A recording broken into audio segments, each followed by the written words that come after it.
Welcome to Astrology by 33, where ancient astrology is made young again. It's an honor to have you here today. What is the meaning of moon in astrology? The moon is the most important planet if you want to shape and understand your situation. All the planets, as we know them in astrology, dump their energy into the moon. So understanding the moon is critical. The moon reveals the sum of the energy of all the planets combined. Understanding the phase of the moon will determine a major factor in how the energy manifests. So taking time to learn the exact rules and states of the moon will help you create anything you want.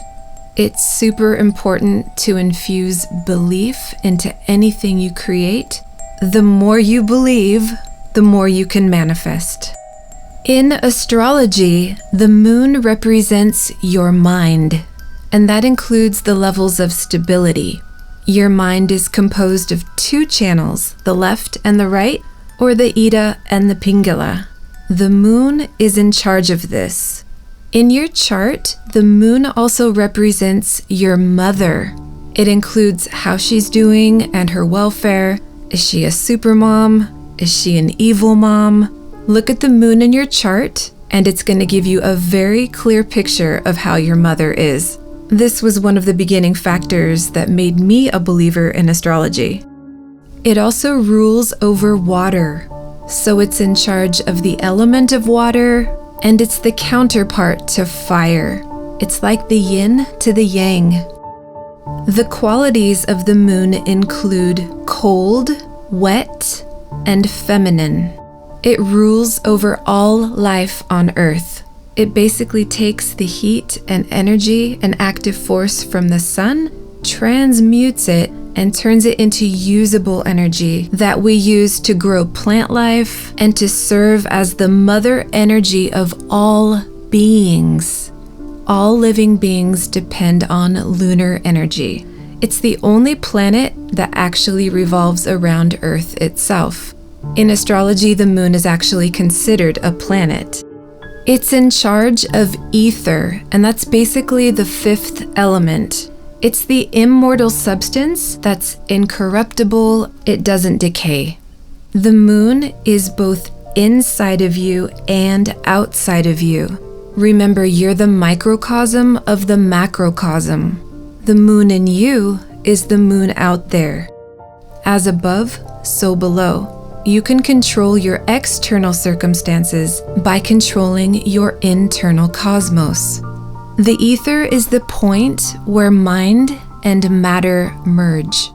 It's that point from which you manifest from the unseen dimension into the third dimension here as we know it. Moon energy comes in through your crown chakra. So you know, like when you hear a song that you love and your crown tingles? That's moon energy. It's a descending energy. So it's coming down through you from above, and it fills your whole body and feeds you life, which is actually coming from the sun higher up. The moon makes the energy usable and wonderful. So the moon contributes to your personality or disposition.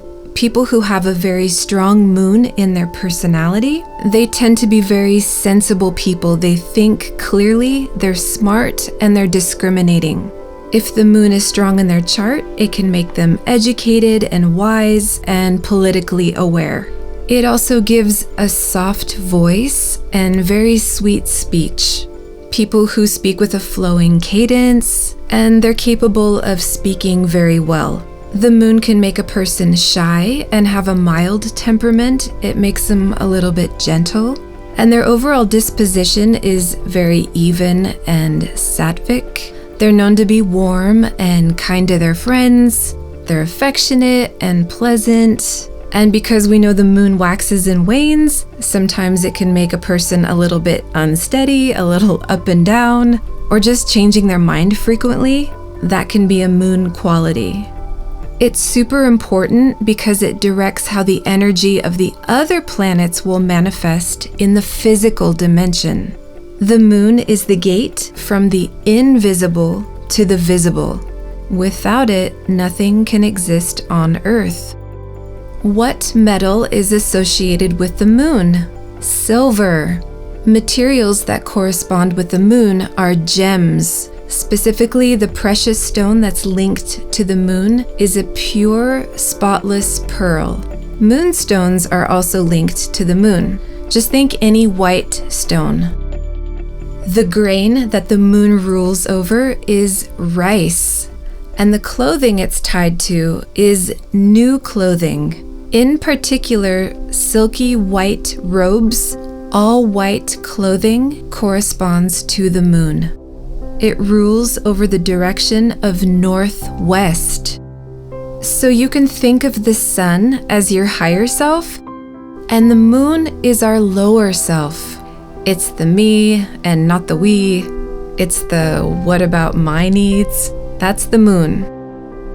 So the moon energy is wonderful, but it's important not to get swallowed up in it. It rules over astral travel. So when you pop out of your body and you're going places, this is a moon thing.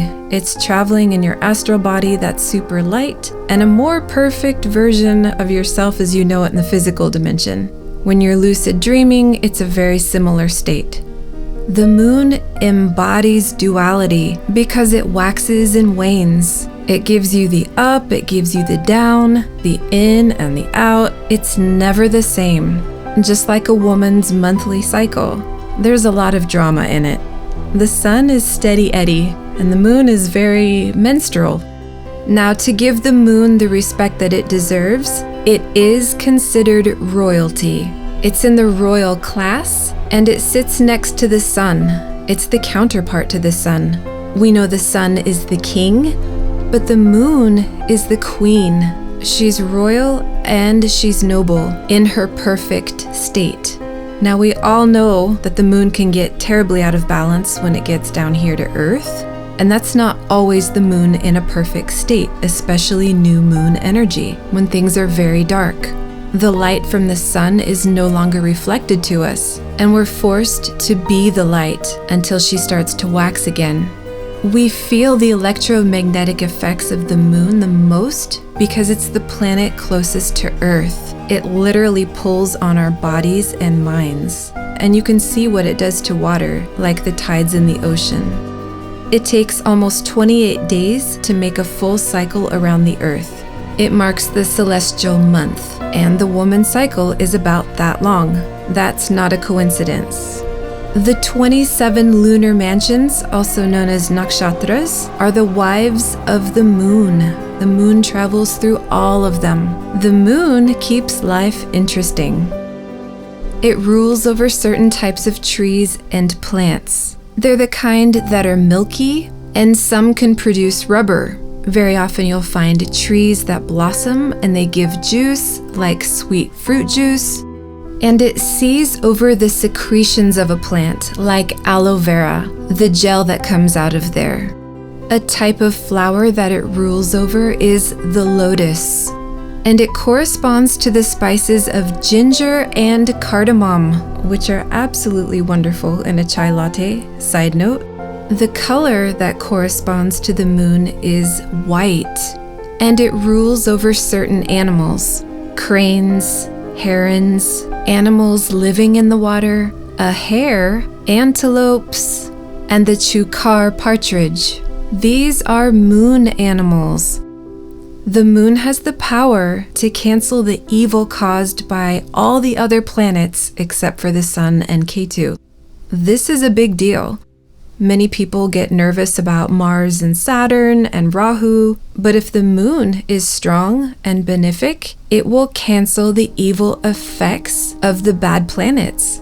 We have to weigh the moon as the foundation before we even look at any other planet in our charts or in transits.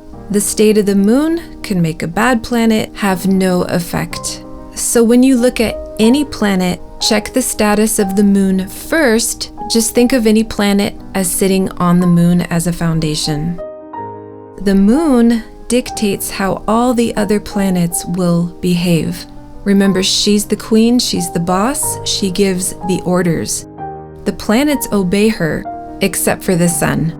Now there's the waxing moon and the waning moon.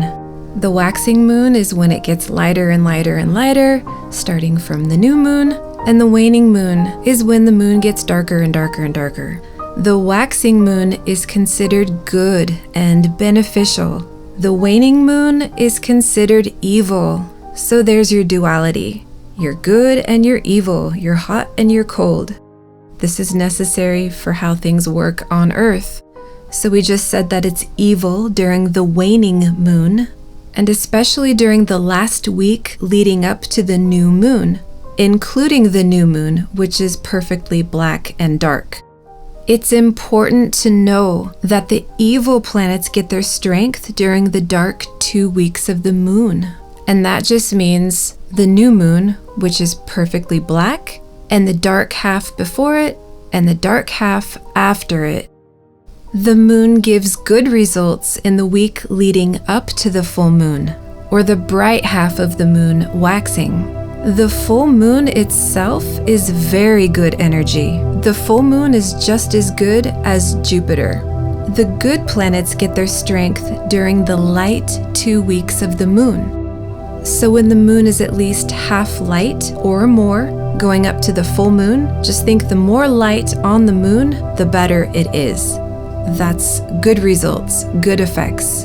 And a generic way you can think of it is the good planets get their strength during the waxing moon, and the evil planets get their strength during the waning moon. Just look in the sky and see how much light is on the disk, and that gives you a general indication of what's going on, good or bad. The age that corresponds to the moon is 70 years. It's exalted at 3 degrees of Taurus using the sidereal zodiac. It's debilitated at 3 degrees of Scorpio. The places that the moon corresponds to are watery places. That includes wells and areas by the shore or a river. It's in charge of places where women come together, like a girls' dorm, and places where honey, wine, water, and medicinal plants in herbal formulas are. So that could be like your health food store or a market. The guna tied to the moon is Satvik, and we all know it rules over the sign of Cancer. Its class of people include Vaisyas. These are trading people and merchants. The gender of the moon is female. It is a she. When it comes to the human body, the moon rules over your blood, and it can give a person beautiful eyes. So if you have a really strong moon in your chart, there's a good chance your eyes are beautiful. It can give a person really toned arms and legs and a nice body in general. It can make someone slim with rounder qualities.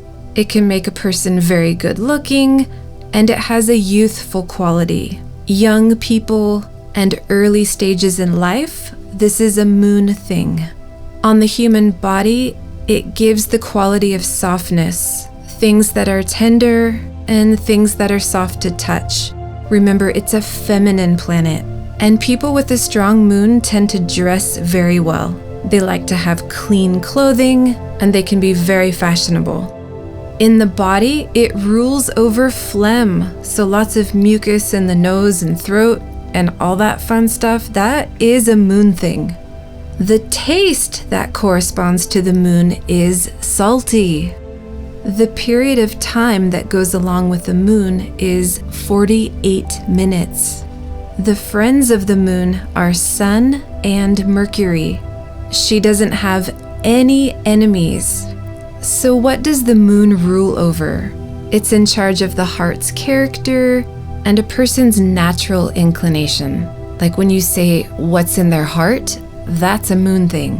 It can give a person favor with royalty. It can give a person affluence and wealth. People who have a lot of money. Remember, the moon is royalty. It's a queen. So it can make a person very rich also. It rules over market items. Just think nourishing. Things like flowers, food, groceries, fruits, grains, and salt, which we talked about earlier. Salt is a big one. And also liquids like ghee and oil and milk. Those are lunar substances. And so that includes the farmers that grew all that stuff. So the moon rules over farmers as well. It's in charge of robes and clothes. The moon loves to nourish you. It loves to clothe you and feed you. It loves to take care of you. The moon also rules over beauty, like ornaments and jewelry, beads, that kind of thing. It rules over nectar, or the drink of the gods and the immortals, also known as soma. The moon rules over females. It's generally in charge of those who are young and attractive. It corresponds to dreams and sleep. And the season it's linked to is the rainy season. And a lot of people don't know that it's actually tied to the wind and the air. If you want to manifest and draw moon energy into your life, it's really important to know how strong it is and the phase of the moon, as we talked about earlier. Do you want good or bad energy? So if you want to work with Jupiter, don't do it during the new moon when it's dark, because Jupiter will be asleep. The moon is the second strongest planet after the sun, naturally speaking. So that means it's stronger than all the other planets except the sun. So we have to remember its natural strength, which is the foundation of the strength of all the other planets. So the strength of the moon is moderate for the first 10 days, starting at the new moon. It's considered very strong and beneficial during the second period of 10 days after that, and that runs into the full moon. Now the last 10 days, the moon is very weak, especially from the waning dark half to the new moon. And there's no strength in the moon in the third period of 10 days, unless it's aspected by a good planet. The full moon is always considered strong. The moon has directional strength when it's in the 4th house. It's powerless in the 10th house. The moon is strong during night, obviously, so don't work with it during the day. If you want to use moon energy specifically, it's stronger during the night. Specifically, the first third of the night is the strongest. The moon is considered strong in its hour, day, which is Monday, month, and year. Out of all those, the hour of the moon is the strongest, and Monday is the second strongest. A fun and important detail is that being exalted in Taurus is twice as strong as the moon's hour.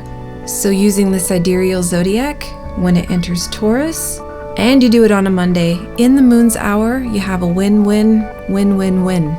Very strong, very good moon. The moon is stronger when it's exalted, which is the first 3 degrees of Taurus using the sidereal zodiac, compared to the rest of the sign, but it's still strong in the rest of Taurus as well. And the moon is also strong when Cancer is rising. So if you're looking east and you see Cancer coming up on the horizon, the moon is very strong at that point also. So watch the stars. The moon is strong in Cancer. For those of you who've stuck around this long in the video, thanks so much for being here. But this might be one of the most important facts that others will have missed. And it's so important that the moon is strong at the end of a sign. So the moon is kind of weak when it first enters the sign. Again, this is using the sidereal zodiac. But if you're working with the moon, you can observe this truth in your life and just see how it manifests. You'll see the truth of that it's stronger at the end of a sign and not the beginning. Also, the moon is considered strong when it's aspected by benefic planets or the good planets, and it's stronger in even signs. If you liked this video, please click the thumbs up And please share if you think this information might be helpful to someone you know. And for more, you can visit astrologyby33.com.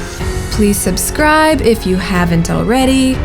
Please remember to only use astrology as a guideline, not as something that rules your life, because you're the boss. And with God, all things are possible. Thanks for tuning in, and we'll see you next time. God bless.